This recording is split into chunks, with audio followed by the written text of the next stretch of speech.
tell us, like... Do you know that RF physics is a low-frequency version of spiritual physics? And that we humans have a satellite dish right here, the synapsial cavity. Okay, people? This is where the third eye is. But this is actually a satellite dish made by God.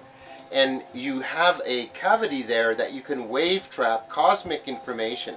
This is where you see the visions, baby. Okay, back to reality. That's another reality.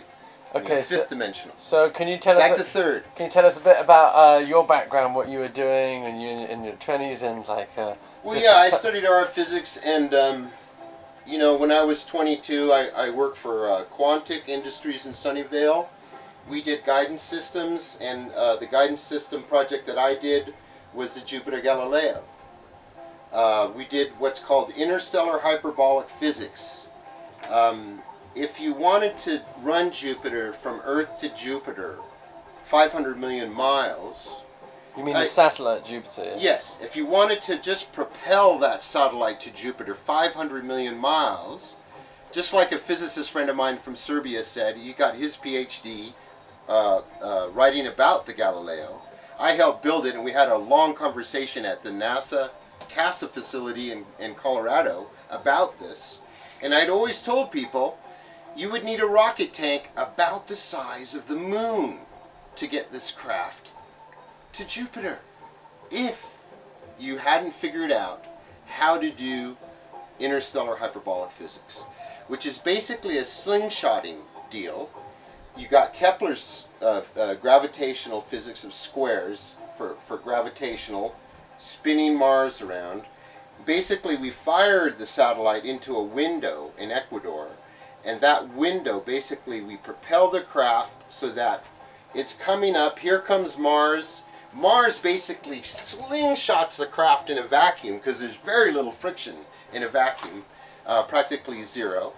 And Mars slingshots the craft, and then that velocity is what helps send that craft to Jupiter without a rocket tank the size of the moon. That's interstellar hyperbolic physics, and the phase lock loop aspect, the phase lock loop interstellar hyperbolic physics, has to do with the trajectory code that fires back from that little speck of a little satellite shooting through the cosmos, right? And it shoots back the trajectory code, and then JPL decodes the trajectory code and then fires back trajectory code and corrects it. Because if you're off 1 degree on the trajectory, you're going to miss Jupiter probably by 1,000,000 miles. So you have to be right on the money. Within, you know, I think it was within 2 arc minutes we had to be on that. So a group of us worked on the 6 housings, 3 to establish 1 plane, and then 3 at right angles to establish another. But the stars that we focus each one on of the 6 are so far. Let's say we scaled Earth and Jupiter down to 100,000ths of an inch. The star we're focused on would be beyond Pluto. Okay? So in other words, so far away means little sign value distance. So the distance from Earth to Jupiter, 500 million miles, is so many degrees of sign value. So we're actually able to correct that way and fire a retro and correct so that each sensor housing sees its star, because each star has a luminosity graph, like a fingerprint. And the fingerprint of the luminosity graph is how we can stay on the star. The sensor housings that we built have a wafer that focuses, has a Cartesian grid, a set of pairs, so that we can actually take that light that we know is that star particularly, and it's on that grid, and we can see just very accurately if it goes off, and we can correct. And that's how we got it to Jupiter. It photographed Shoemaker-Levy 9, way cool. Then it was completely, the whole satellite was dropped into the atmosphere. Bye-bye. All those fine parts I machined melted. Or probably not melted. No, they would be in ices, so they would probably be preserved for all time in Jupiter, actually, which I think is cool. Okay, so back to the Utron, you know? How come you were 22 working on that project? Not many 22-year-olds get to do that. Yeah, you know, most 22-year-olds were out causing trouble and whatever, and I don't know, I just like math, you know, I love math, and, you know, I'm 55 now, and I still love math. I got Maple, oh man, I got Maple, it's awesome, I'm in heaven. This is Maple is going to help us to do the real process here. We need the process where we mark each step with the math and the prototype. They work hand in hand. One proves the other. This is an empirical proof of mathematics, okay? That's all it is. Everything we build, the math is behind it. Or it's just a garage mechanic that's doing this thing. So, the Rodin math, have you had a look at Marco Rodin's math at all? Well, numerology to me is not the kind of math that I would, you know, what we're doing here is particle physics, okay?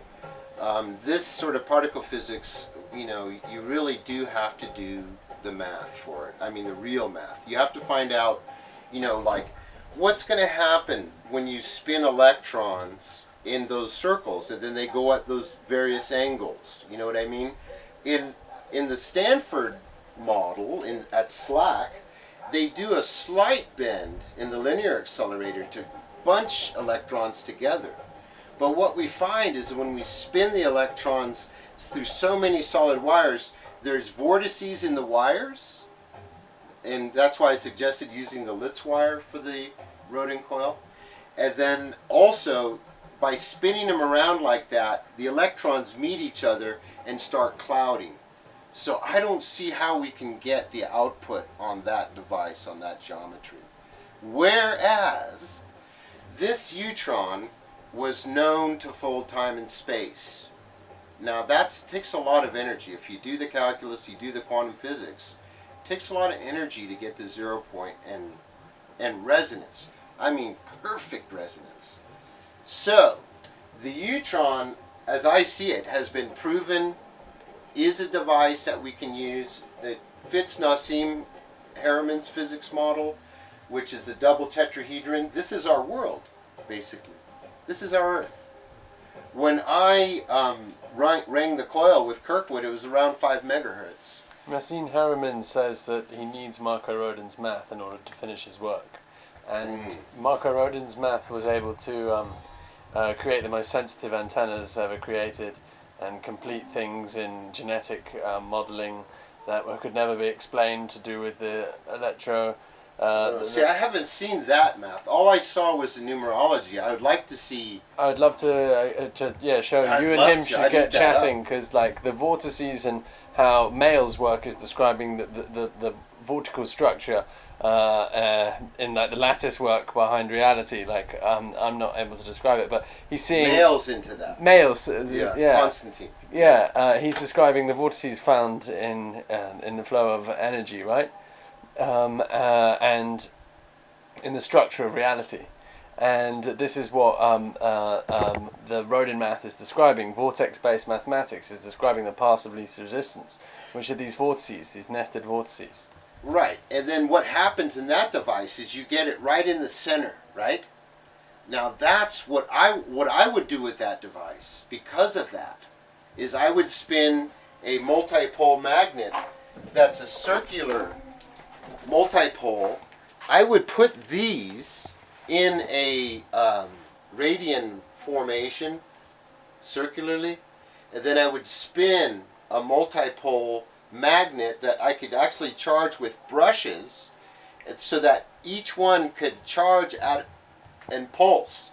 Then I would like to use these and see how much I'm outputting then. You know, a really strong magnet going through that field is going to create a reaction. And that's what I would like to do with this, okay? As one unit, apparently, I mean, the Kirkwood took some measurements to see if it was getting over unity, but you know, he conceded that we needed to do nonlinear measurements because there are nonlinear loads going on these things, and there's a non-arbitrary and will take a long time. Well, but the ozone, what do you know about the creation of ozone?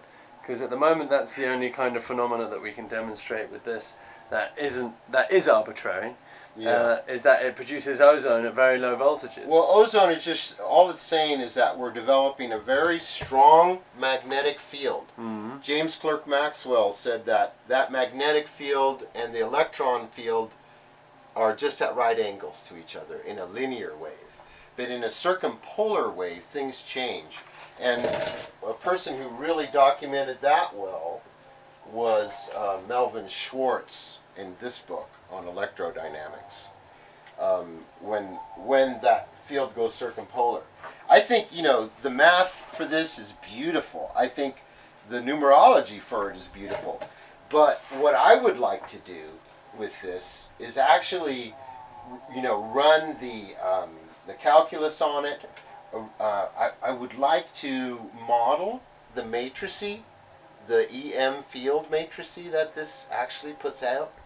And then I would like to drop, just for now, I could even just have a magnet going up and down like this. That's probably my first test I would do. And I would use all this plastic needs to be this Rexolite 2.5 or less dielectric. I would do that. I would make this out of Litz. Then I would put a guide surface in here and just pulsate a neodymium, really powerful magnet through this. And then I would see what sort of output I'm getting. Kirkwood bought one of his big bad magnets that he has that you have to have a license for. Right. And we were doing some measurements on there. Okay. Yeah. Okay, so Kirkwood tried that then. Yeah. Good. But the thing is that the load we had on it was just a resistor, and that's like a linear load. And Daniel was like, we know that we don't get the effects we're looking for with a linear load. We need a non-linear load. Right. Now my electrical engineering is. So you can do a spark gap, or Okay, but could you help us a little bit with the ozone thing? Ozone should normally be created by coronal discharge at high voltages, right? Well, that's the voltage side of it. Okay, well, the other side is the electromagnetic field. The other side is the magnetic side. Okay, so this, should a coil like this be producing a magnetic field large enough to be creating ozone? Well, that's the thing. At very low that's voltages. The attractive thing to me. This coil is attractive in that, it just, look, you could see how it does it. I mean, it looks very similar to that Tree of Life symbol that's on the Isis temple. And you can see that it's causing it, you know what I mean? Mm-hmm. And then you get so much concentration in that area, right? So that's the area to play with. Whether you spin a magnet this way or go that way, I would tend to want to go this way and change the field. And then I would tend to want to not go with a standard static magnet. I would go with an electromagnet, I would go with specific geometry. But do you know anything about the ozone, like the equations that surround ozone generation? Yeah. This ozone is being generated by a magnetic field. And do you know if this is something novel, that it's creating one at these low levels of current? It's pretty novel because, all this is wire. Yeah, right? but just imagine if you had a copper toroidal... But look at the geometry. That's what's so awesome about this. I know, it looks pretty, but does it it's increase... It's not just the prettiness. I know, but does it increase performance? Is there something... It obviously does. Really? But, it's not like it's giving you over unity, but it's giving you one of the products you need. Efficiency. No. Strong magnetic field. Now, according to Maxwell, we change the magnetic field and we change the... to voltage, to electrons, okay. to the power we're seeking. We're seeking to have harvested power. We can do it. There's plenty of this energy available. It's just we haven't built enough light bulbs yet. We haven't tested enough geometry. I think part of the mystery could be right here in this geometry. But we've got to go into the deep math, my friend. We can't play around. I like the numerology because it got us to a certain point. But we can't. It's a Newtonian reflector. This was invented by Sir Isaac Newton. And play with different coefficients in that and tweak it and see what happens. And then that leads us to the proper way to build. Okay? And now back to this one. You know, what we're doing is we're clearing the field. We have we're going to have this awesome critical coupling gimbal here that's going to allow us to change our phase angle. And it's just a thing where we're getting this resonance, what we call big resonance, or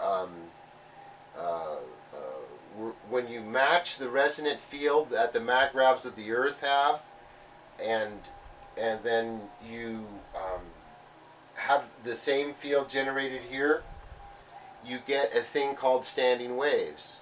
They build upon each other, so they make more energy. The standing wave, if you look at that bridge that fell, you saw it was oscillating. Then the standing wave kicked in, and then next thing you know, it's like this, right? Same thing we're trying to do. That's physical. Is that Tesla's bridge that he knocked down? Which bridge are you talking about? It was that one in Washington. Very famous long bridge. And it had a resonance in it that actually caused a standing wave. And that standing wave ripped the whole bridge down. Okay. So what we're trying to do, one of the keys of the physics of this, is to work with these standing waves. We're using resonance to create the standing wave. If that makes the magnetic field bigger, then we can shift that field and harvest electrons. What Franklin Amador said is that we harvest the electrons in a dampened, under-dampened waveform. So, you know, a little square wave comes in, and this big under-dampened waveform comes out. It's pretty wild. It's like, yeehaw, right? Pulling it out of the ether, because we're yeehaw. We're still back there, you know what I mean? Almost in the Stone Age with this, whereas we got galactic citizens who've got this shit down to the gnats, okay?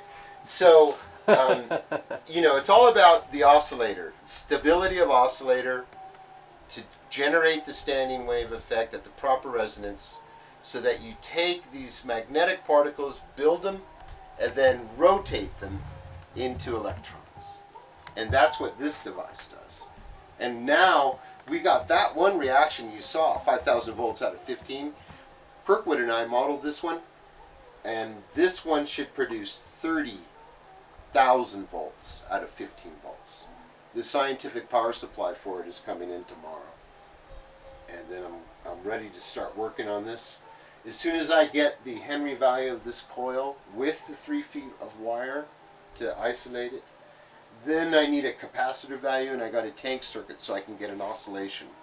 Then we're going to make... You're going to need a big capacitor. Is that big enough? Franklin's got some huge capacitors. Oh, this board. See, the other board we had, this is a beautiful thing. But you know what? I want one of these, and I want a set of proper labs so I can set up sensors. Well, that's exactly what I'm here to talk about.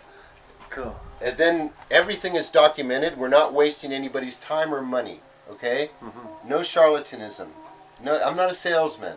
I'm a scientist. Thank you. Now, one thing, you know, we're using this one, right? And Franklin put a larger IGBT in it. But these two MOSFETs are really going to kick. And we're going to make a big square wave here. We're going to be able to change duty cycle and pulse. Great tea. And amplitude. Oh, that's good tea. Yeah, cool. So, thank you. Yeah. And basically we're going to use a bigger pulsar board too as part of it. As well as being able to tweak that. So basically we're getting this thing to resonate with the Earth's magnetic field, and we're taking the magravs and turning them into electrons. All right.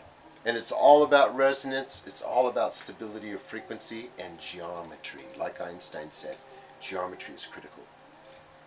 So, Blessed. Oh, I'm so happy to be working with this group, man. It's a beautiful group, hey? It's Super beautiful. You know, we have a resonance. Yeah. You know what I mean? Can I show you something online? Yeah. Pretty cool. Avatar, right? See, I love animation. Look at all my animation books. Oh, no way. Oh man, look at this. I've got Flash, right? So I'm really wanting to do some animation, man. Okay, well then Marco Rodin must talk to you, because what they're really trying to do, Marco and those guys, is model their math. Yeah, good. And see the action script? Oh wow. Yeah, kicks ass for animation. Okay, cool. Yeah. All right, so wait, let me try and begin at the beginning then. I had devices like this, these microprocessors, and these PIC microprocessors are the cheapest ones, and they run at sleep currents of 20 nanoamps, 20 billionths of an amp. Okay. These are incredible devices, and these are going to help us with these builds, so that we can hold oscillators stabler, more stable, so that we can turn on a dime with anything we want to do. If we ever get this thing, see, one level of resonance energy is that we get power, okay? Another level of this is that we go to 0 point and we're able to fold time and space and jump from here to there in an instant. No time occurs, okay? Another incredible thing is that when we really get the energy, we can go interstellar, and the biggest thing of all, and the thing that's going to be the most regulated by the galactic family, when we really get this down, and we really get the energy factor, we'll be able to go backwards and forwards in the time continuum. The time continuum itself can be modulated by energy and frequency. Consciousness. Consciousness does it. How does only consciousness... with getting a physical body, a gross physical body to do these things. You know, like Stanford Friedman said, White House physicist, when I was working for the military-industrial complex, a lot of information was leaked to us. One of them was a UFO, it was the Project Bluebeck debriefing video, UFOs are real. And we saw how they actually held their oscillators so tight and were able to ride on the buoyancy of the earth and park on trees. But we also saw my friend Thomas Stryker here in Nevada City, he's a PhD. He has the registered books from Edwin Meyer's farm. He goes and visits Edwin, Billy Meyer, and basically there's a Type 5 ship. The Type 5 ship has these like bearings around it. Well, those are the extra energy needed to go backwards and forwards in time. The Type 5 Pleiadian craft is a time craft. It's a real one. You know, it's something H.G. Wells would have loved to have flown in, you know. And one example is when Edwin Meyer, the Pleiadians came, Semyasi landed at Edwin Meyer's farm. The ship polluted a tree with some radioactive material. So what they did was they went back in time when the tree was just a little seed, and they moved the seed onto Edwin's farm. It was on another farmer's farm, okay? And they went back in time, picked up the seed and moved it onto Edwin's farm. Edwin has pictures of that tree on that farmer's farm, okay? They took the seed and moved it so that in future time they wouldn't pollute it and kill it, okay? That, if anybody's seen Edwin's work, you know, Billy Meyer's work, you remember that. Real fascinating, because the pictures were there. And when the Pleiadian ships jumped, the jumping occurred in 1/24th of a second. There was 2 ships. So jumping happens instantly.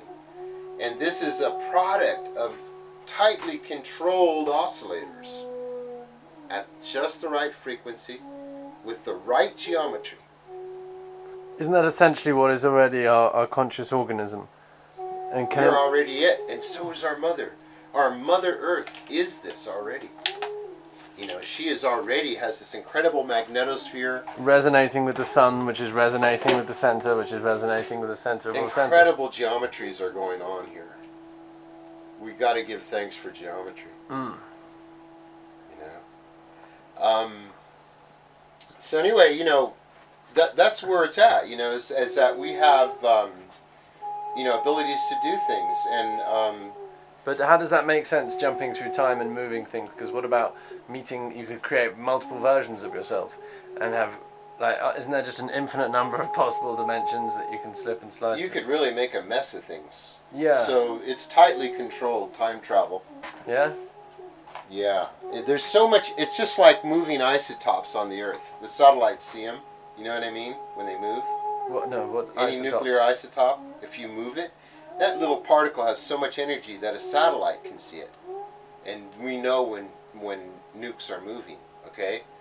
Well, in the galactic sense, when you jump and you go backwards or forwards in time, or you do intergalactic jumping, there's a shitload of power, okay? I say that from a farmer standpoint, shitload, but it's true. There's so much power generated that the galactic family can see it, and they know when people are starting. But not only that, they can see in future time, man. I mean, come on, those guys got it hooked up.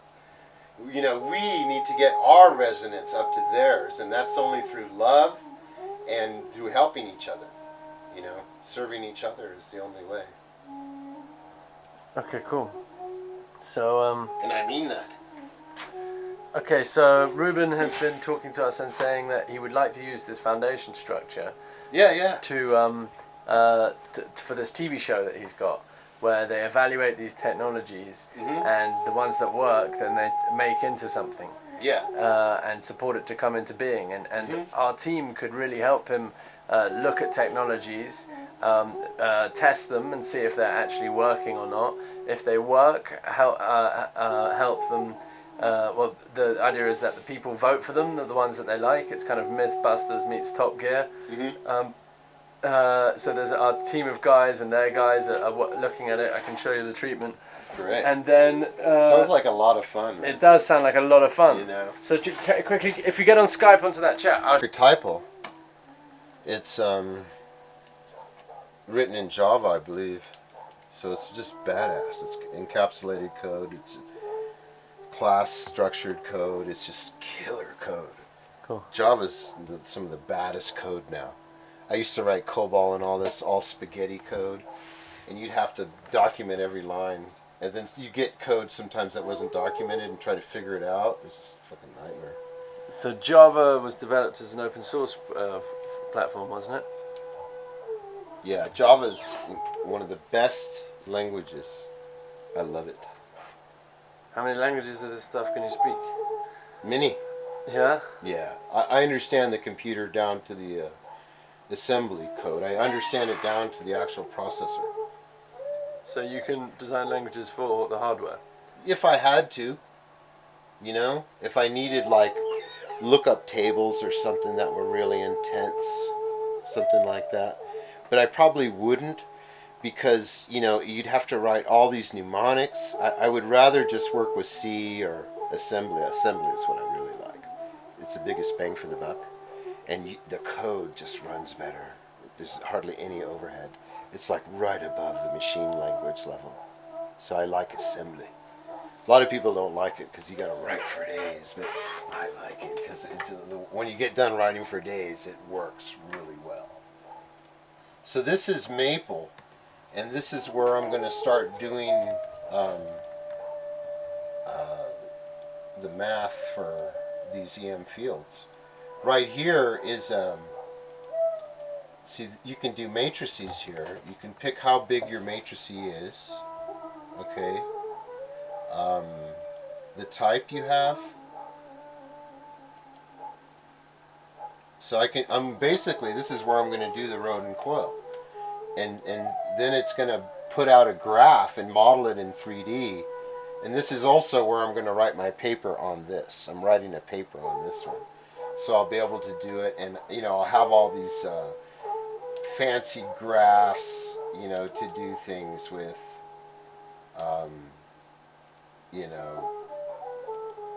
whatever type of graph I want, I can have here. And then the type of graph that we're going to see, though, is going to be a circumpolar field when I get the matrice done. Do you know about these Abha rodent coils? Like, they're generating monopoles.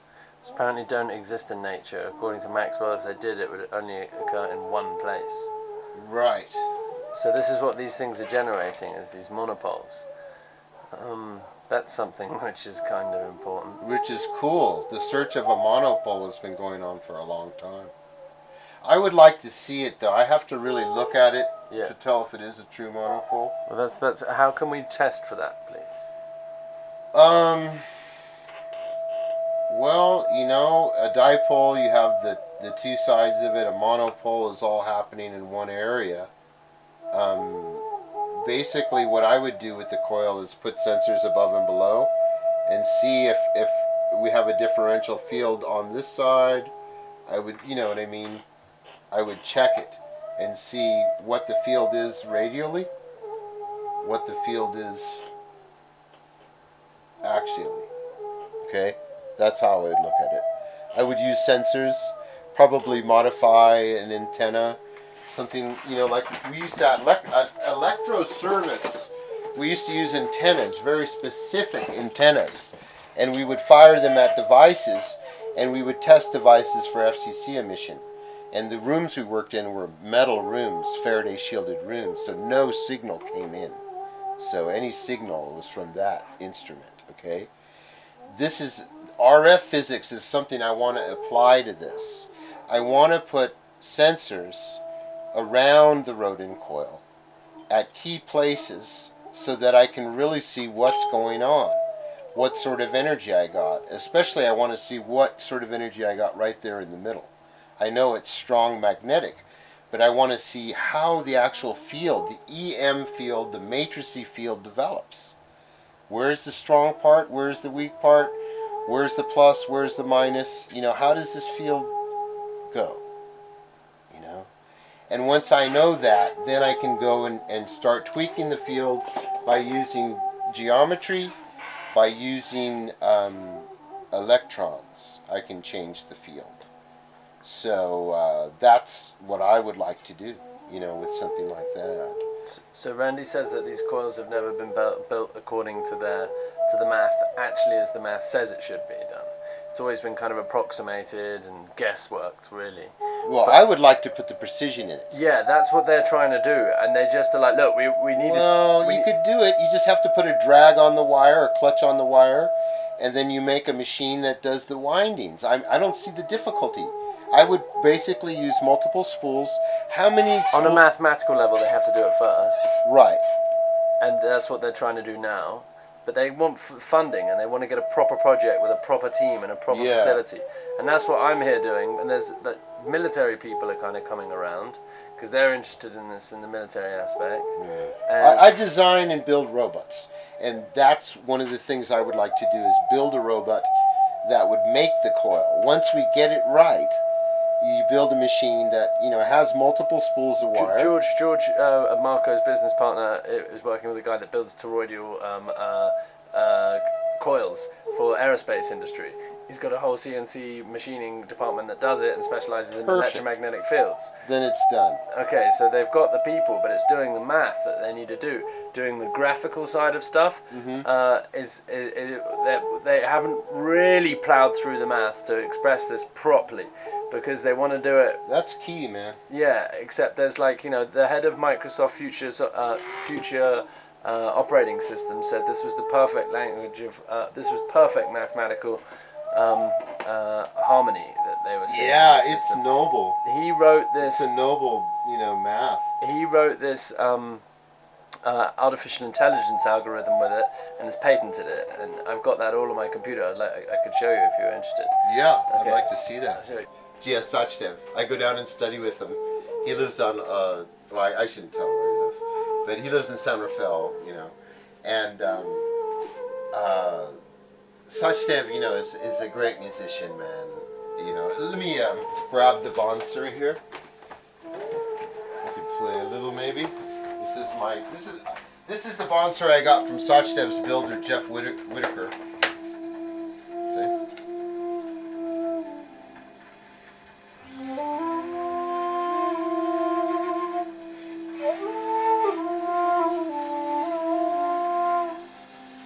This is the Bonsuri from Sachdev. He plays the same one. But Sachdev's, if you look at it, you can see indentations on the flute holes. And I asked Sachdev, I said, how long did it take? I'm starting to get slight ones. But Sachdev's are like deep. And I said, how long did that take? And he said 45 years for the flute to go like that, you know. But anyway, permutations and combinations, that's why I got into music. I was into mathematics. I was studying permutations and combinations, and I had a guitar that the Mother Goose Society, the hippies, gave me from Haight-Ashbury. And it was sitting over there, and I looked at the fretboard and I go, whoa, permutations and combinations, right? So if you count, you know, how many actual places are with the strings, you know, it gets up into the hundreds, and then the hundreds you go, let's say you did 200 factorial, right? It would be 200 times 199 times 198 times 197 times 196, all the way down to 1. Multiplied each one.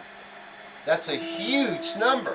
And I thought, whoa, this guitar has all these permutations and combinations. I should go in there and exploit it. But my intellectual turned into emotional through the vehicle. See? So it became a very positive way for me not to be so intellectual, right brain, left brain or whatever, and to get more into the right brain and balance the hemispheres. And that's where I started getting into music. It's really math and those permutations and combinations that triggered me to get into it. So now I play just about every instrument, and I just love it. I play rock, I play Egyptian music for the belly dancers. Oh man, we've been doing that for years with my friend Victor Torres. He's badass. He plays the Zorna. I've got the Zornas from Egypt. You know, my Egyptian heritage, of course. This is my fancy Zorna. This is a double reed. See, this is an ancient instrument. See, back in the days when we used double reeds, this was in the BCs. And this instrument was used to play for the pharaohs. Actually, I have to wet the reed and it's super loud.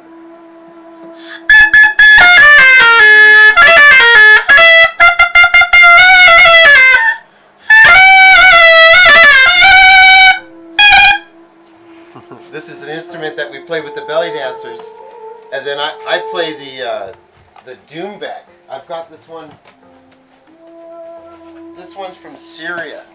It's badass. You can't get them now because Syria's getting pummeled by the devil, man. The society's leaders are not handling that situation well at all. I'm really feeling for the Syrian people, man. I'm praying that the angels will come and stop that mess from happening, man. It's not good energy. For our planet, for everybody. But anyway, yeah, I get this Doomback going. And then we play the, what's called McCubre, or Middle Eastern improvisation. See? Turn this down for a second. And then, basically we do all the rhythms, so. The girls dance. You watch the girl, you know?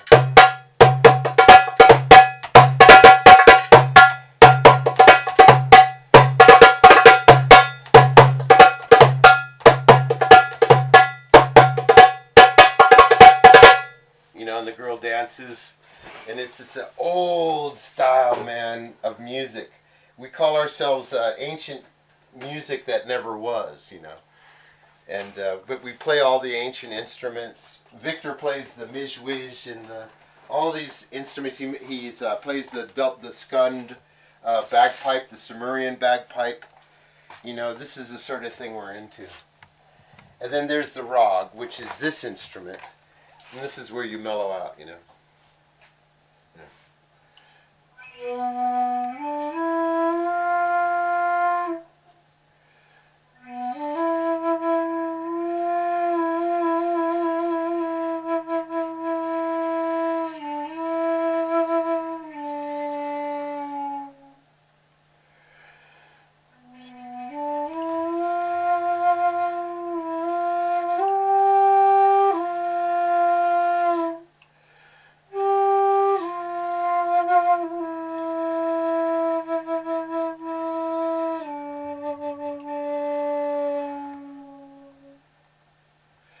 usually I play a gig at Lightworkers every month.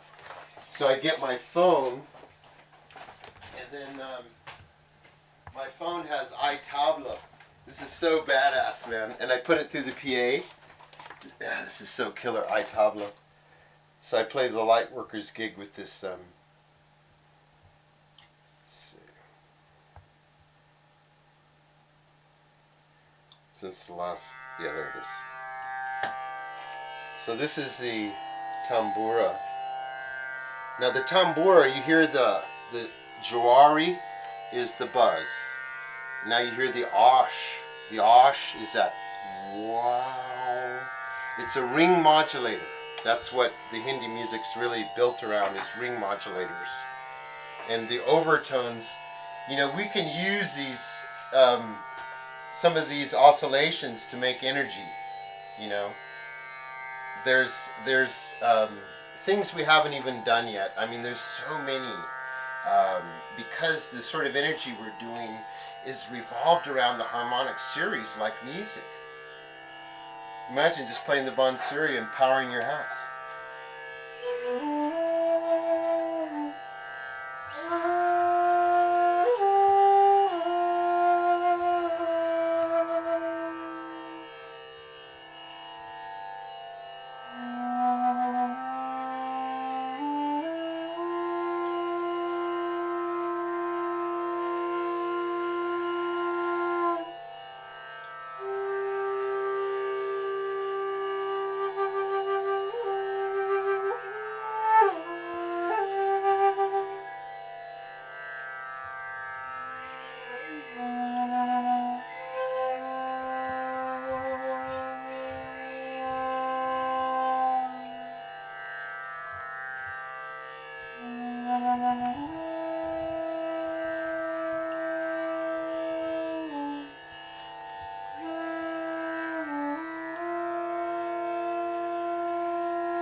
See, that changes the whole vibration of the being, you know?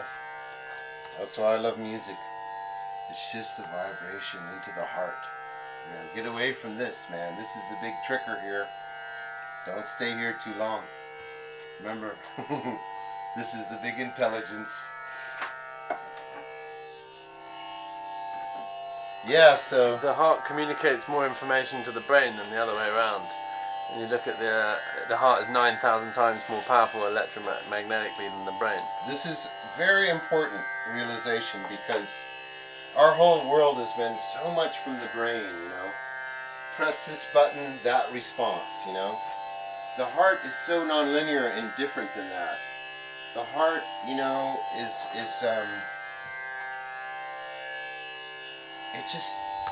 it feels, you know, and feeling connects you in a way that thought just doesn't even come close.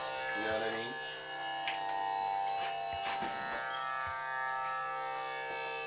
Yeah, I'm a big mate fan. I love Herba Mate. This is my bambia. I love the Brazilian people too, man. I love, you know, the Casa of John of God, and I love Tanya Stewart and Greg Stewart. They're awesome, man. We have the Brazilian spiritual healers come here every 2 weeks to this area, and they channel the angels from the Casa, and it's way cool, you know. I gotta rinse my mate cup.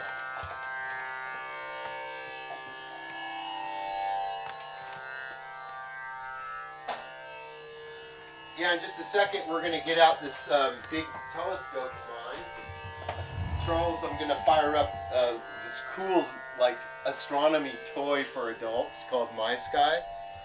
So we're going to be able to hear a full presentation on the moon and Jupiter by some real, like astronomy personages. Okay. And then here's our, of course, R, meaning we are one, meaning that everything that I own is Charles's and yours, and we are one. If we can just get the oneness principle going here on Earth, that alone would heal so much of the trouble that our world is experiencing right now. But anyway, here's my big ass stove, and we're going to take this thing outside and look at the moon and look at the Galilean dance on Jupiter. Can you show us some of the pictures that you've taken? Yeah. This is, let's start with, this is the collision of Andromeda and the Triangulum Galaxy. They are right now colliding in space. Galactic Collision. And then this is the Orion Nebula. And underneath is Geshe-la from the Parliament of the Dalai Lama. Real brother, real Buddhist man. And this is Agnes Baker. Her native ancestors have lived in the Shasta area for, going on over 20,000 years. And that's Buddha Shakyamuni, my hero. That's a sand mandala that was done here at St. Joseph's Hall by the monastery from, that was a Chardin monastery came here. Awesome. Yeah, I love my herbs and tea, man. See, I take the mate, yerba mate. This is really good for all of you out there. If you did this every day, last year was the first year I never was sick in my whole life. And I attribute it to this tea. I do 2 nice tablespoons full of mate, yerba mate, guayaki. Then I add the licorice root, which is really good for hypoglycemia or any blood sugar disorder. I add the Podiarco bark, which basically takes the fascia layers that brilliant Iranian doctor, had the revelation about us humans and started, really the medicine that we have today. These sort of herbs, this is ginger root, this is dried ginger root. These sort of herbs in combination, and then the big one is the cayenne pepper. This is a big healer, if you can handle it. If you're dosha, if you're Ampita kapha, so I can handle this. But basically every day I take 1 and 2 big dashes into my tea. And this stuff, I run it through my system every day. And it just, last year I did not get sick. As well as another thing for you all out there, colloidal silver. This is real good. You can just do 3 sprays. 1, 2, 3. It's getting low. That's fine. That's good. Anyway, your whole system now has been, all kinds of bad bacteria are getting killed by this. And all kinds of good bacteria are getting strengthened. Strengthened. Yeah. Yes. I make it on my shrine. You understand. You can make as much as you like and have an annual supply of... Yeah. You have to use medical grade silver though. Yeah, and medical grade water. Yes, exactly. So anyway, yeah, that's my herbal tea. And then I don't use sugar ever. I do not eat sugar at all. I look at the food I eat. Very rarely do I have it. Maybe if I have Chinese food or ice cream. But I don't even eat ice cream much because it's triglycerides. This is stevia powder. This is from the Paraguay Indians. And this stuff actually heals blood sugar disorders. Of course, this is the Britney Springs water from Britney Springs, 50 parts per million. Artesian water. 50 parts per million. Then I do a nasty thing. That's so sad that you put it in there then. I know. That is just awful you just did that. It's awful. I shouldn't do it. Wait, You've just got a thing of hot water there. What am I doing? What are you Damn doing? it. You know what it does to the spin of the water? It puts it the other way. No. God. That's like, you got all those sacred ingredients and then you just go spin them the wrong way. What am I doing? I was going to actually put hot water in there. But I'm talking so much, I just completely forgot. You've got a nuclear reactor here. Yeah, I got a nuclear reactor. Okay. So what's your view about the... I was going to say, I just asked you about the nuclear. I hate to say it, but I gotta do this. It's terrible. Oh my gosh. Oh my god. Okay, so, yeah, nobody's perfect. But I find even with my nuclear reactor my nuclear reactor tea, if I do these herbs, it's good. But I should probably retire that thing. My consciousness is getting in a way that I don't want it anymore. It's so funny that you just did that, man. It really brings it down to earth. Yeah, Like, it's just like, you know, I could have just heated the water and poured it in. And I'm trying to concentrate on doing that now.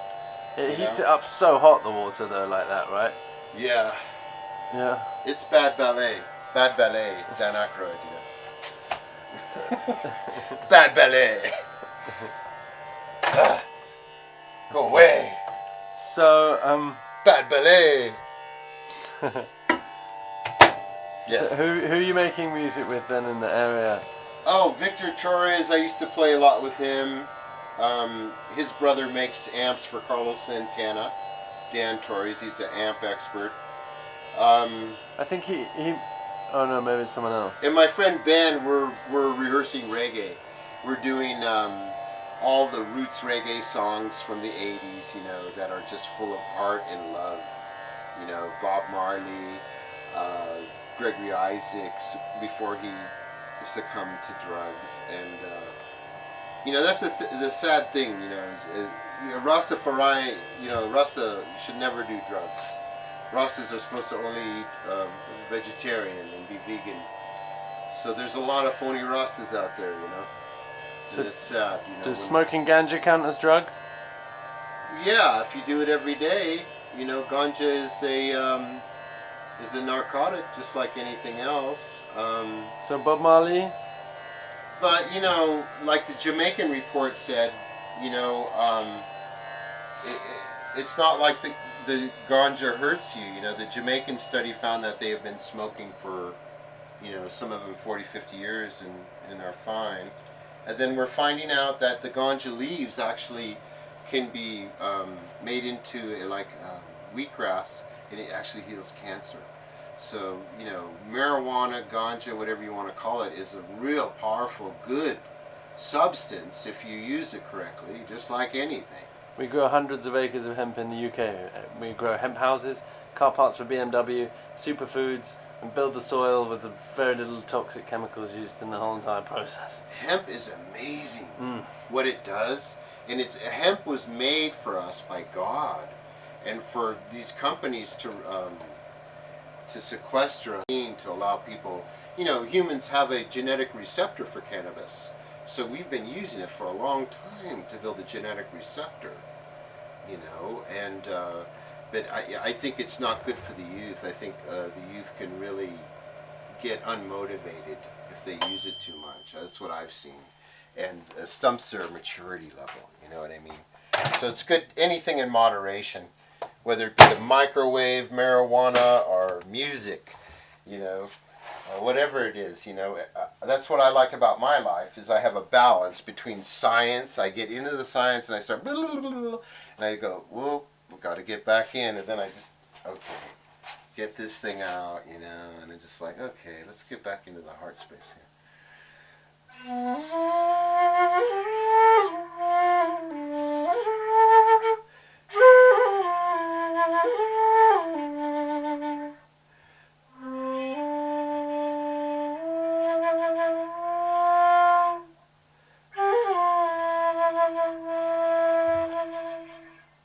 And then it just gets me right back, and I'm calmer, and I'm not babbling a million miles an hour, and it is good. So how about this God word that you keep using? What is that? God? Yeah. Oh, from my standpoint, no. God is not some man sitting up in a throne with a big beard. No. God, you know, now that I've studied quantum physics, I kind of have a feeling, as insane as this may sound, I think I know what God is. God is what, like Jose Arguelles, you know, mandala based. anything that's based around circumpolar is God, in a sense. Not anything, but you know what I mean? What in is nature. circumpolar? You know, circular. Like a cell. Like a molecule. Like an atom. Those are all mandalic. They're like a mandala. God is anything mandalic that you see. So every atom you see, every molecule, that's God. Every person. Every person is built of God. And it's funny though, you know, if humans really knew what they were, they wouldn't fight. There would be no war. We'd be much more loving, but we've been occulted. We've been tricked. And I think a lot of this new age is going to be about us learning how we were tricked and, you know, our true nature, so that we return back to the balance of who we really are, and the quarantine will be lifted, you know, on this earth. So you really think we were tricked? We're not just lazy bones? No. I believe in our goodness. I believe in our goodness. There's innocence, but there's also, you know, ignorance. Well, there's ignorance, and there's some people that are just go headlong into negativity and follow the darkness. And that's their deal. It's their lesson, man. It's no judgment on my part, you know. It's like every ingredient is welcome in the kitchen, you know what I mean? It doesn't mean that I have to eat the food of murder, or that I have to eat the food of making a bomb that's going to hurt other humans. I don't have to do that, man. You know, I can live the wisdom of uncertainty as I have and come up to this bumper clot cabin here and just live bumper clot, you know, ras, you know, kind of like, you know, what's that, ragamuffin style, you know. I like it, man. You know, there's no stress, you know. I'm making jewelry. I'm making things for physicists. I'm doing my astronomy. I'm doing my mathematics. And I go outside, I'm in paradise. So, you know, I'm in heaven. I'm on over 100 acres here. With a pond over there, I can fish. Although I never fish. I don't want to hurt the fish. So, you know, it's just like, I don't know. It's just nice to look at the water, you know. How's your forest gardening? It's starting. I'm going to do a permaculture plan on this property and actually start doing the swales. And, you know, in permaculture, you collect water. Here's my permaculture certificate. All right. I'm a certified permaculturalist. I studied with a woman, Cathay Fish, who's really excellent, who studied and worked with Bill Mollison and Jeffrey Lawton, and it's just a wonderful woman, you know. And, you know, really, permaculture is the way we're going to bring this world back. The Native Americans had all of America permacultured. There was food everywhere. They did deforestation in the fall when it was raining, and the forest fires didn't get out of control, but the forests were well manicured and groomed. And the plants lived with humans, and now the plants miss us. They want us back. We used to live with the plants in a real close relationship with, you know, the natives. I'm Toltec native, and I go to ceremonies, you know, and we talk about the old days, you know, and how we lived as natives here in America. And then, you know, all this was taken away from us, and, you know, we feel that there's going to be a big healing, and, you know, everybody is our brother, and, you know, we're here to share this world with everyone. You know, we're not trying to own property, you know, it's not our concept. You know, we feel the earth is everyone's and should be shared and looked at like that. If we do this with the mother, you know, she's going to respond to us, and she's going to heal us, and she's going to heal herself. And we really need this now. So you guys who want to still fuss and fight, you know, and judge others, you know that it's better to change this behavior now. You know, we really need you to change. We need you to come forward and with your heart and love, you know. Seriously. Serious man. Awesome. Yeah. Yeah. Yeah, what do you think of these, huh? Look at this. Made in Egypt, man. Clad, you know. See the cladding? Isn't that cool? On humans. Like warm white fluorescence, we're giving children leukemia. Cool whites make us agitated. So when we're in the store, we go in and we go out. We buy our shit and get out of there. You know what I mean? And that's what cool whites do. All these fluorescents throughout my house are all full spectrum. So I always live in full spectrum light and have my ionizer going. Because all these things help, you know. Because I basically live in my lab, man. You know. I just love rolling out of bed, you know, and being able to work and not have to drive down some stupid freeway burning fossil fuel, man. I don't want that, you know. So I pray to God. I say, please, we have this? I meditate every day. I go into the fifth. And that's just like, it's an addiction I have now. To be in the fifth dimensional reality, you know, is to me so much better than the third. Nobody in the fifth has ever been rude to me. Ever. So that's, in a sense, a great thing. Love this scope, babies. So what is this? Meade Light Bridge. It's a Dobson. Well, it's a Newtonian reflector. This was invented by Sir Isaac Newton, this type of scope. And Dobson came along and made it a truss scope so you can build it quick. It's one of the quickest setup scopes. It's got a 12-inch mirror. It's badass. We're going to look at the moon and we're going to look at Jupiter. And that's about all that's going to be visible. Because we've got quite a bit of moisture. Let me get my cider. But I'm not opposed to marriage. I would love to marry and have children. But I just don't know any women that know, you know, calculus. No, I'm just joking. They don't have to know any of that. No, I can care less about right hemispherical women. I want one that's, or left hemispherical. I just want one that loves me and is kind. It'd be nice if she cooked well too, but you know, I cook well. My dad was a great cook, so she doesn't have to do that, you know. Okay, so what's your email? Well, this is on the internet. Oh, it's mindwell@msn.com. That's mind you think with and a well you drink from. So girls, yes, I love you. Not all of you. I just want to find one good one, and I'm a happy man. Okay, so now we're going to get the... See, this is some of my equipment for viewing, see? I've got my Wi-Fi Starseek. I can move my scope with my iPhone. Way cool. And these are all my eyepieces. I've got some killer eyepieces here. This is the one that is the favorite of Levy, David Levy. This is the one he comet hunts with, this 2-inch fossil here. Really killer eyepiece. What's the deal with eyepieces? I thought it was like... Oh, you end up having as much in eyepieces as you do in scopes. But what? This is a 6-element fossil, man. It's killer. All the aberration, color aberration, lens aberration, gone. It's just clear, the whole field. And then I'm breaking out my little cider here, and that's going to help us see the stars. And then I think I'm going to use, to look at the moon, I'll go for the 14 right now. This will make it look like we're landing on the moon. So what's that mean, ultra wide angle of 14 mm? 82 degrees, man. 20 this millimeter. Is a badass eyepiece. 82 degrees? What's 82 degrees? Field of view. Okay. Usually they're like 50.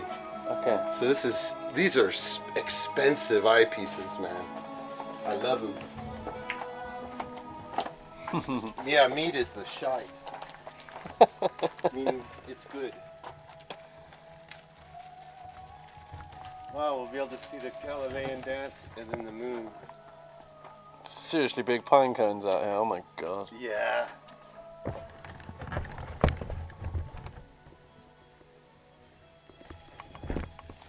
Okay, let's see, we'll put that 14 in. So, what was your experience that got you into NASA and doing this? Living in Silicon Valley. Yeah? Yeah. Plus I was into electronics, you know, when I was really young I got into it. I got into it when vacuum tube TVs were still happening and I used to repair televisions for people, you know. But how did you get into understanding the physics? Well, that was through Stanford working at the Stanford Linear Accelerator, working on the Galileo. You know, we all discuss physics, man, because that's what we were doing. You know, we were doing applied physics. These are my astronomy chairs.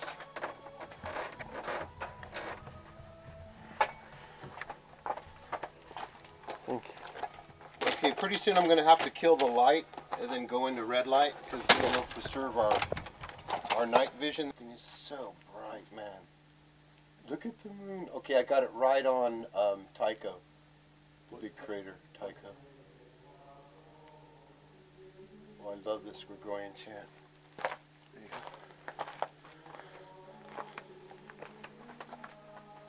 Yes. Oh my God, man.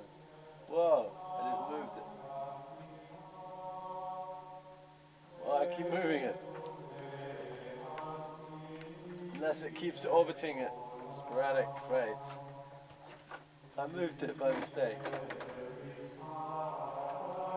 Oh, I moved it by pushing the whole thing. It's okay. Sorry, man. Move it some more. That's what it's for. Oh, I lost it. How'd you do it? Okay, now watch. Okay. Just look in here, Yeah. and you'll see the red cider. Just match it up. See the red? Oh yeah, that's... Just point that right Deep. to the moon, dude. What is that? That's the old B-52 cider. At one time, that was classified information. What? Because it's a reflection of something behind it.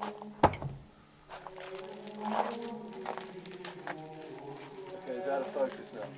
Twizzle this bit. Yeah. Yeah, do the fine. And yeah, be on the moon for a while, you know. Way out of focus. And look, I don't Charlie, know what I did. there's a nice seat here for you. Look. Cheers, dude. Yeah. It's way out of focus. I don't know what I did. Oh, let me see. Oh, yeah.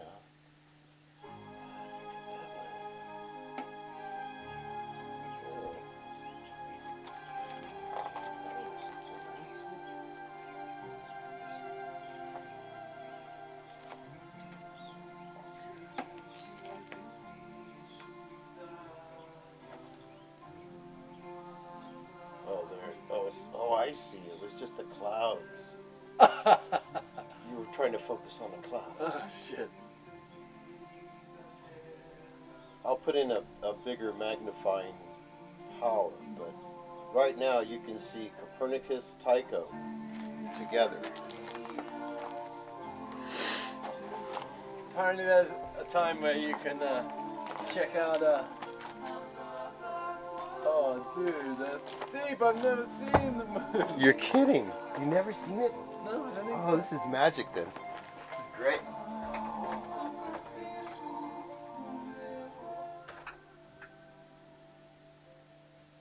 Oh my God.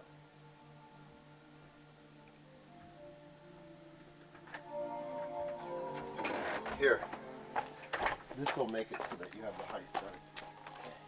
Thank you so much. My meditation. Whoa. I'm the only one who stays out here the whole night. I stay out till about 5 a.m. Then the light from the sun starts impinging on my stars. Whoa. Oh, yeah! Jupiter cleared.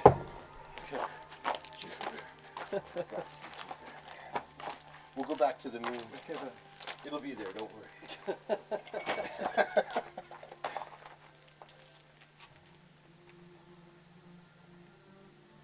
Yeah, Jupiter. Jupiter.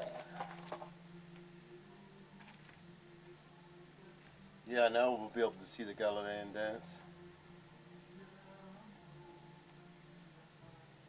Oh yeah. There's Io, Europa, Callisto.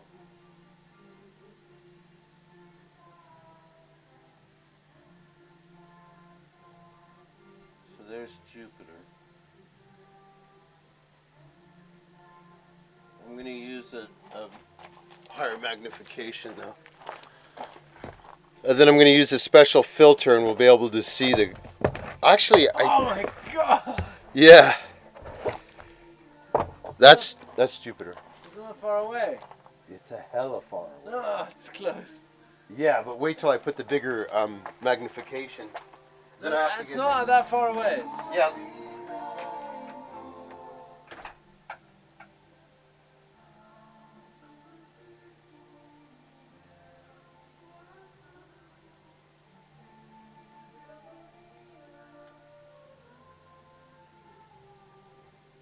One 11422. Dude, your house number is intense. I didn't recognize that. 11422. Yeah. That's your house number. I was in England once, you know. I used to write Bibles in England. You mean write Bibles? The Bible's already been written. No, back in the days when Bibles were handwritten. What? I used to write them Oh, in you England. You mean back in the day? I lived there. Okay. I had a lifetime there. A couple of them. Can you remember your lifetimes?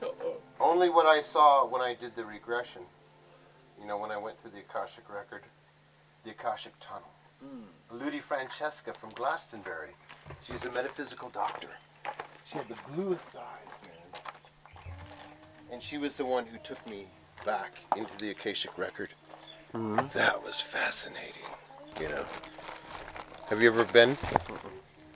Yeah, you can only go there through hypnosis. And it's a pink swirling clouds. And the gatekeepers let you see specific lives. And one of mine was as an astronomer. I was commissioned because I had a huge scope. And this place I was in, the second story was closer to the ground because we were shorter people in those days. I mean, I've never been to Europe, you know. But if I go there... Never been to Europe? Dude. I've been to the Orient and, you know, to Asia. Europe is off the hook, man. But I see it as decadence to go somewhere unless it's for holy reasons. Of course. You know what I mean? Of course. I don't go like for vacations or to go for women or any of that. No, you feel so weak. Oh, I don't. I only go if it's holy. If it's something holy, then I'll go. Otherwise, I'm not interested. Yeah,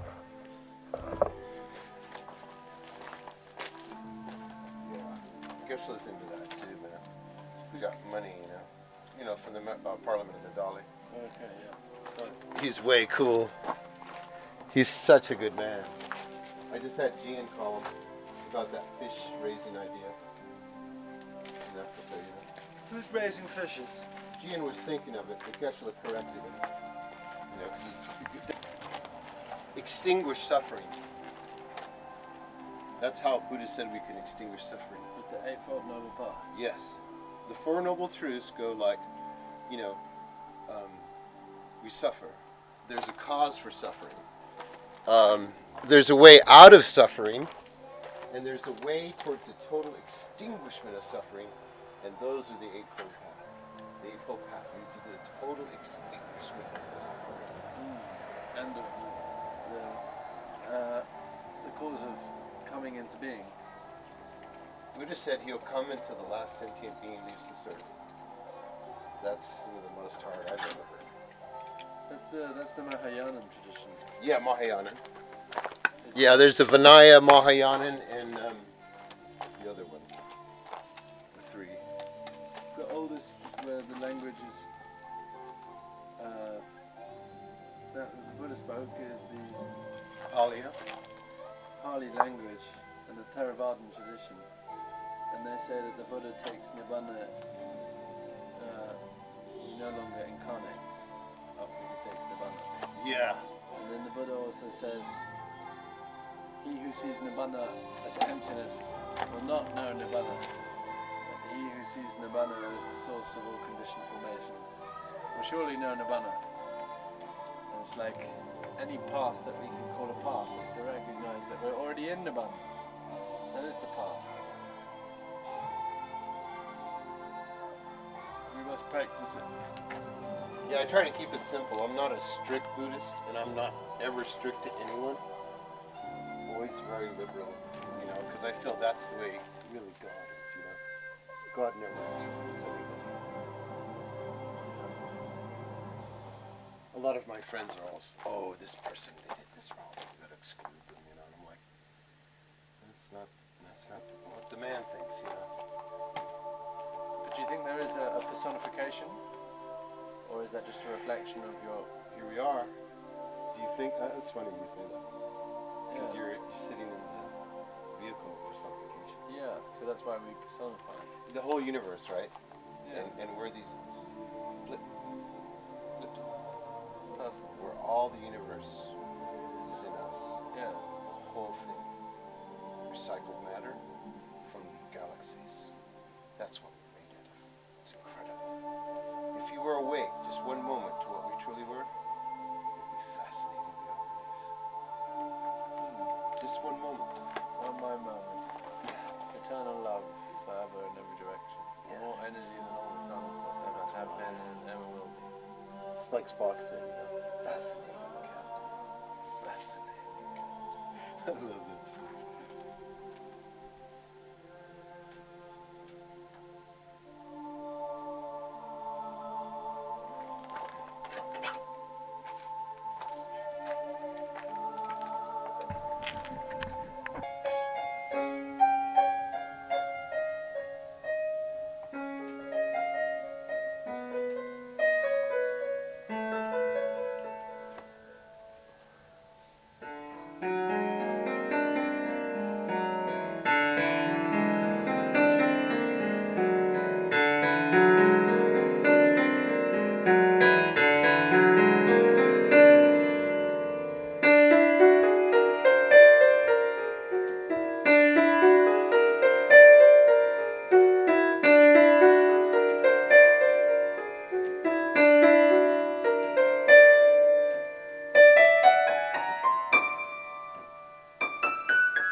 Hooray, good morning. That's a piece I wrote. Let me explain. I was at the Bishop's room at St. Joseph's Hall when I was a resident there, artist in residence. And I went into this room called the Bishop's Room at St. Joseph's. I walked in from the hall and I'd left the light on in the hall. I shut the door, okay, and latched it. So I walk in, I start playing the Gulbranson, you know, I love the Gulbranson piano that was in the Bishop's room. Just, you know, love it, big room, wonderful, you know. And all of a sudden, the door opened and I felt a presence walk in. And the hair just raised. It was like, oh my God, a ghost walked in the room. It was a little girl, you know. 125 children died in 2 weeks of scarlet fever, and she was one of them. She didn't know she had even passed. Okay, so she came into the room, and I was so afraid, and I just thought, I gotta do something with this energy. So I wrote this piece. Okay, so and then I wrote a poem, and they read it at the St. Joseph's. The docents read it to the children at the St. Joseph's Cultural Center. I wrote a poem about it. So it starts like this. Just think of a ghost haunting you right now.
Awesome.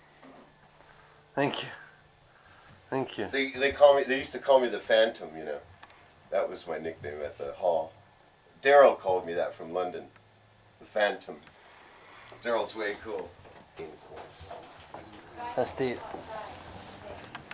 It's great to make jewelry from. They must have had a great time down there. Chinese slaves. Oh, God. Well, you know, look at these guys. These are Cornish. Mostly Cornish. No We way. called them Cousin Jacks. And their women were called Cousin Jennies in this era. I have a friend that still does it. So is there a way to make the metal for the machines that we use in a slightly more inspired way? Yeah, we can ionize and create metal with welded slip planes. That's what the Zeta Reticulans do. We found it when they crashed their craft in Roswell. So what do? They make metal from ionized particles, and then they weld the slip planes. So the metal is so strong that it's as thin as aluminum foil that you can't dent it with a 10-pound sledge. Okay. It increases atomic cohesion. These are the Huge, millions of times. these are the Yeah, here we go. This is an actual model of all the tunnels. oh my god. The large model you see before you represents the underground workings of the Empire Star Mine Complex. Look at that main shaft that we The saw. model's construction 8,000 in feet. 1938. The model was built with utmost secrecy. Only managers and some geologists and engineers were allowed to study the model. The architectural scale of the model is 1 inch equals 80 feet. It represents a surface area of 5 square miles. Extensive information is contained on this model, including over 367 miles of excavations, with 56 different shafts and 49 complete mines. The parts of the model that are gray or black are just its supporting structure. Only the brightly colored areas represent actual underground workings. The yellow, orange, and red indicate the richest ore concentrations. Green and blue are lower grades. The striped pieces are crosscuts or drifts that were given to connect one area with another. Miners entered the empire through the main shaft. They descended the steep incline on open man skips. The skips dropped 600 feet per minute. When the miners reached the bottom of the shaft at the 4,600-foot incline level, Sorry. they left the skips and walked for 1/2 mile. There, a hoist would lower them into the deepest workings of the empire, over 8,000 feet down the incline. At the North Star mine, the earliest shaft was an incline shaft, similar to the one at the empire. The miners would descend in double-decker cages, 18 men at a time. In just 5 minutes, they would drop 3,600 feet straight down and embark at what was the 8,600-foot incline level. After a short walk, they would again be lowered into the very deepest portions of the mine, the 11,000-foot incline level. This area of the mine is just 193 feet short of being a full vertical mile below the surface. So is there a way of Naturally occurring underground water was a constant and very expensive problem.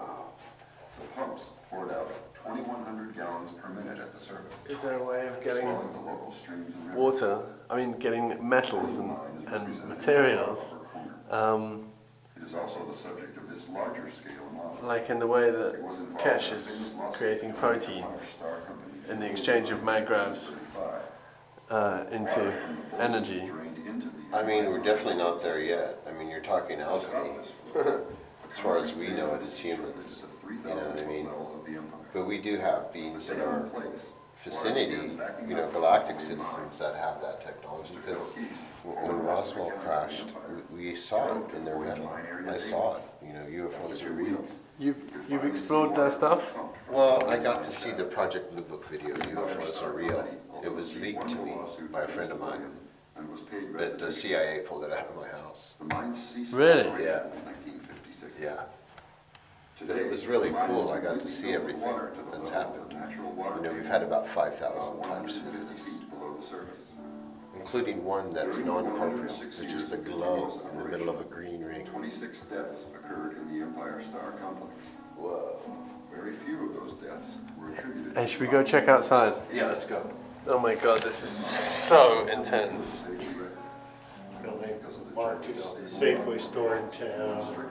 This whole thing is underneath that. Where's the Safeway store? Well, Oh my there's a little god. sign there in the post office. It'd be good if they had a little model for it. reputation as innovative leaders. in the Oh my god, it's so intense, man.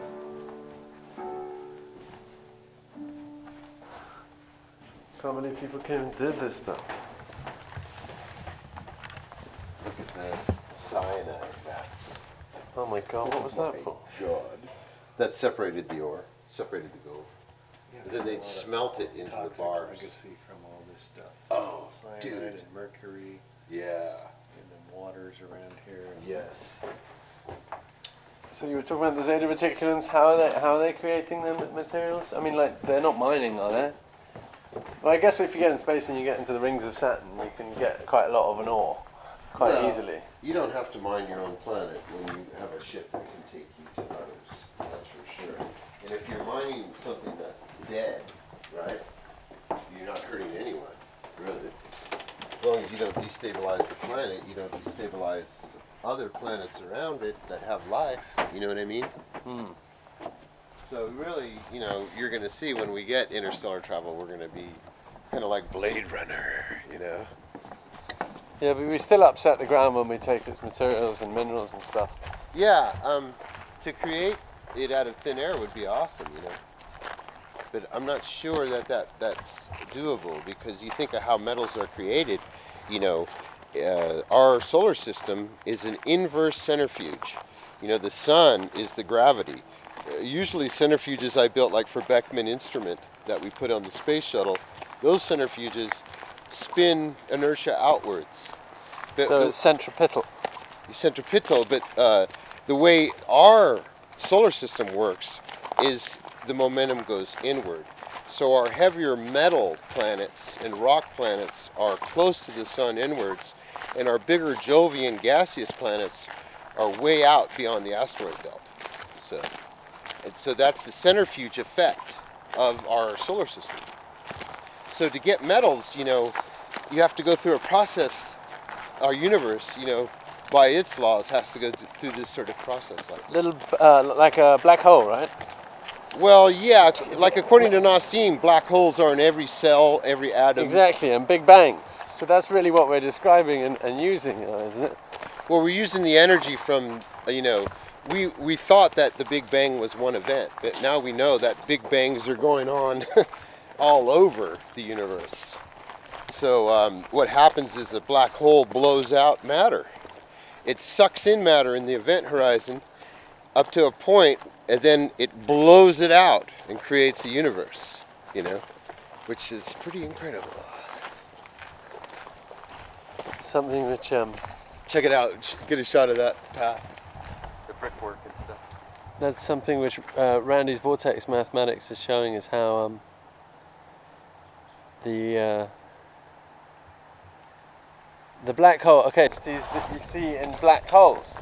Oh man. Then how fast does sound travel then? Faster than light, maybe. Well, anything that's a particle close to a black hole gets sucked into it. Even light gets sucked into it. Even light does, but sound is a vibration. Like Especially I like to play music around. the garden is all like grown up around this ruin. It is so shanty. I'd like to play So- music there because, the ghosts, what we call ghosts and spirits, we are actually workers for them. We are helping them.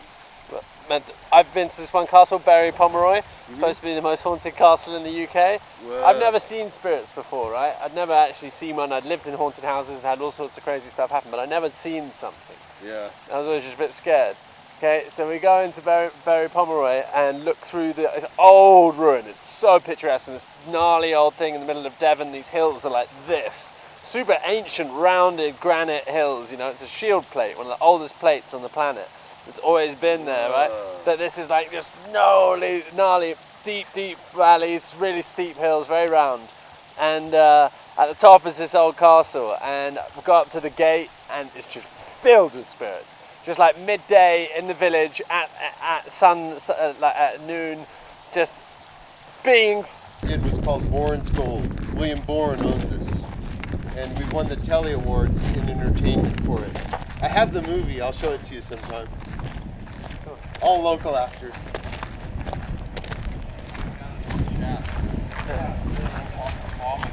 Yeah. Wow.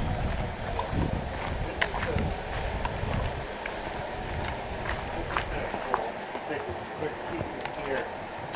But Whoa. you know, early on, all these shafts that carry the pulleys for the belts, they run through the whole building, right? And then they just pull the power down off of those. And they used to run it all the way up from that house up there. Many pieces of kit. Look at Man, the size look of at those lathes. Yeah. I used to work on giant lathes, man, from World War II, you know. What for? Oh, up here. You know, we did farm equipment, repaired tractors and stuff for F&M North, Frank North. He believed that if we wiped out all the Orientals and blacks from the world, that it would be a clean, beautiful place. That's what this man believed. He'd been a machinist for like 73 years. But after working there for like a month, I figured their politics and mine weren't right, so I quit, you know. Yeah. Not to mention the fact that I was working on this giant equipment with moving these huge tonnage pieces of metal, you know. It's just like, not my usual work now. Come on, let's get on the ground.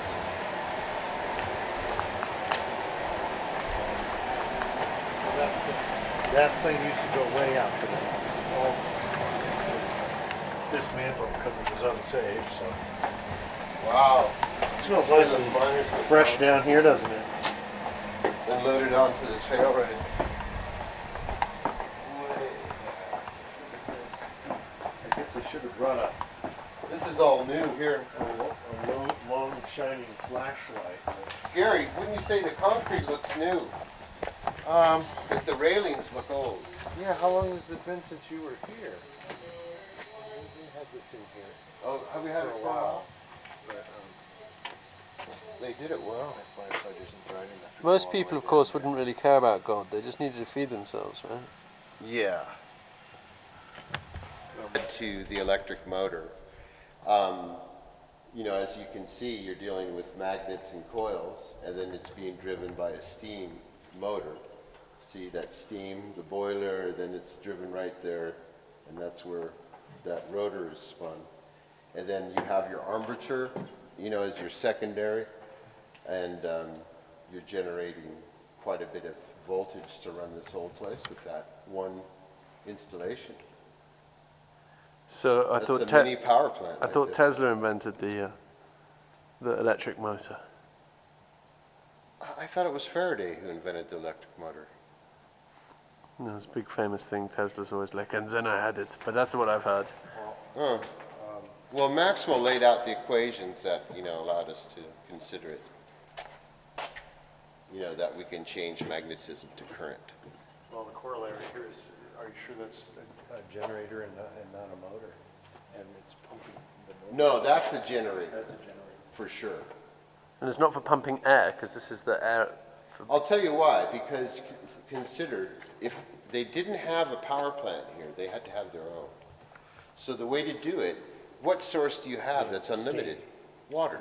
You have water here. But this Tons is of this is for compressing air up here. No, that's for generating current. That's a power. It says compressor building. They did have to pump a tremendous amount of air, and they also Oh, pumped I water. see. They also pumped water out of the mine. Wait, that's not the compressor. This is the compressor. That's the compressor. See the piston? Yeah. You got to have a piston. You got to have a flywheel. This is the compressor. This is a power generator. Steam driven. You sure? Look at it. You've got the armature. That's the generator. That's putting out the current right there, right? You have an unlimited source of water. So that's running the steam motor. See the steam motor drives the shaft right there? It pumps, it has a piston, and the piston makes circular motion there. But I'm not seeing any. Did you go to Birmingham? No. Have you been? No, I actually work with the Paiutes, and I could get a ticket to Burning Man for $40 from the Paiutes the day before Burning Man. But the reality is, I do Sundance with Chief Wakonwachi, and I would not go to Burning Man after Sundance. I just couldn't do that. Sundance is very sacred, and I'm very fortunate to be able to go to full breed Sundance. Because my mom, she's Toltec Indian, and like, you know, the Toltecs, we have the Telektanon. Our great king Pakal Votan was able to see in future time, and this was proven by a group of German physicists. And basically this is about the calendar, which we're coming to the end of the calendar, which is not the end of the world. It's actually the end of darkness, and it's the beginning of the golden age of mankind. We're going to get help too from the Federation. It's going to be really wonderful. We got an exciting 2 months ahead. You mean the Galactic family? Yep.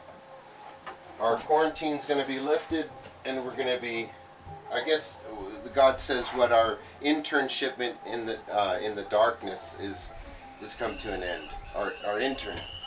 We have interned in darkness. Oh, Sorry. I know this is built, you know, different time. But anyway, okay, so here's Kirkwood and I. Basically, Kirkwood. Okay, here's what I got. Here's the drawing that I got from Kirkwood. Yeah, that's my drawing. That's what I got. Okay. Okay, so that's what I got to build from. But I understood the concept. So, okay, Otis Carr.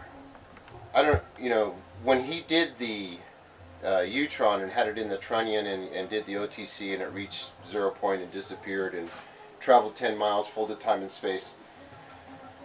The Utron, which actually we're going to upgrade the Utron now, because we have materials and programming and devices that he never had. He had to use mercury in cavities to get a microprocessor type effect, okay? So, what we're doing here now is we're going to go ultra precise. Everything you're seeing, this clamp, of course, is not going to be in the build, but everything you're seeing,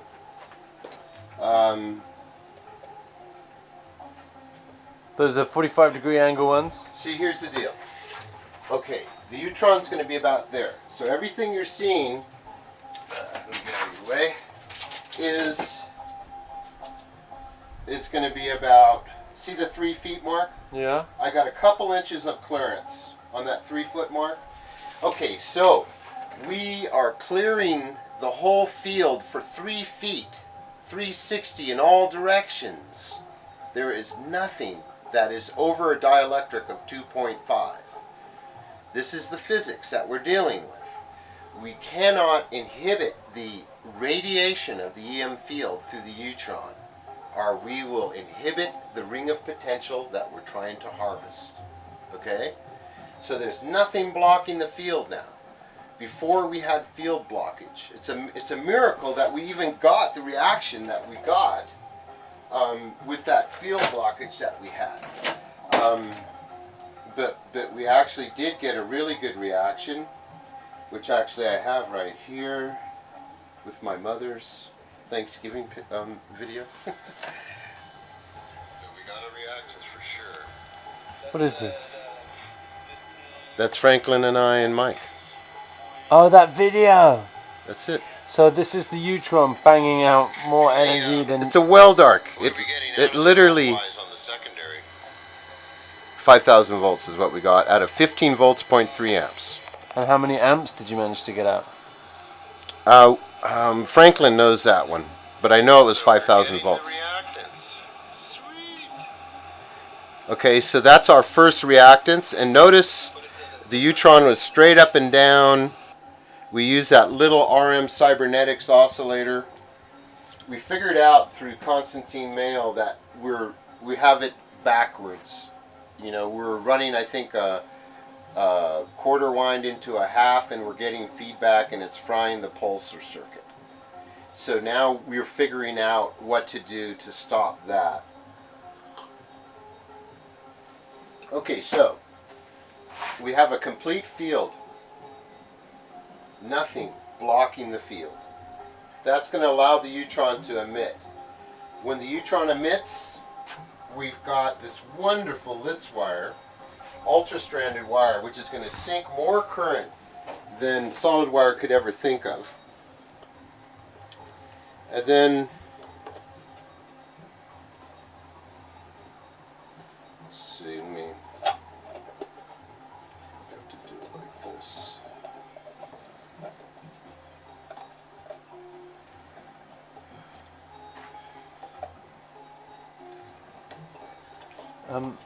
Yeah, here we go. Okay, so now the deal is you notice the Utron was straight up and down. This axis was straight up and down. Now, what we're going to do is what artist Carr did. Carr, I made this thing pretty tough, actually. It's pretty strong. Mike made this coil and this one. Did a really good job on it. And then what I did here is I very painstakingly machined this this dielectric here. So we have a dielectric of everything is Rexolite. That's Rexolite. Doesn't have a dielectric of over 2.5.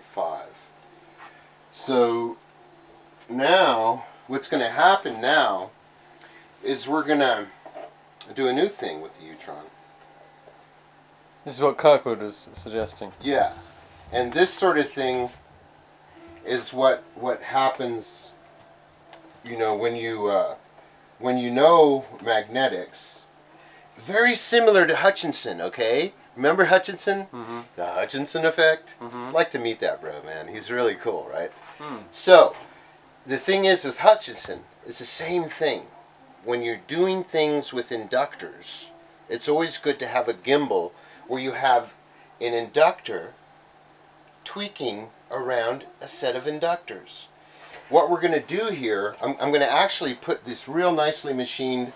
Everything here is machined from Rexolite, so it's really nice. You know what I mean? It's What is Rexolite?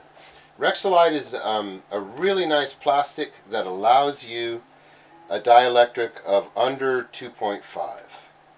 So if you can see this here, this is going to be tweakable. Tomorrow, oh shit, I don't want to step on that. Tomorrow, hopefully you'll help me because I'm going to need some hands to get this precise part really dialed. Because I want to get this right on the money, and then we're going to have it so we can tweak it 15 degrees this way, 15 degrees that way. That's what Kirkwood recommended. But we'll also be able to go all the way over if we need to. Mm-hmm. So we have all these options. And then, so now we have this tweakable inductor. What we're looking to do now is, like Tesla said, we're looking to get this Utron to actually spin magravs into electrons, okay?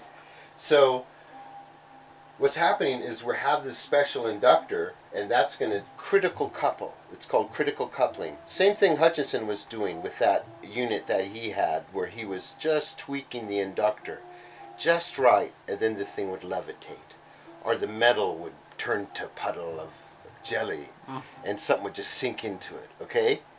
Now, let me just say to all you at home, all you scientists around the world, if this ever gets there, this stuff's dangerous.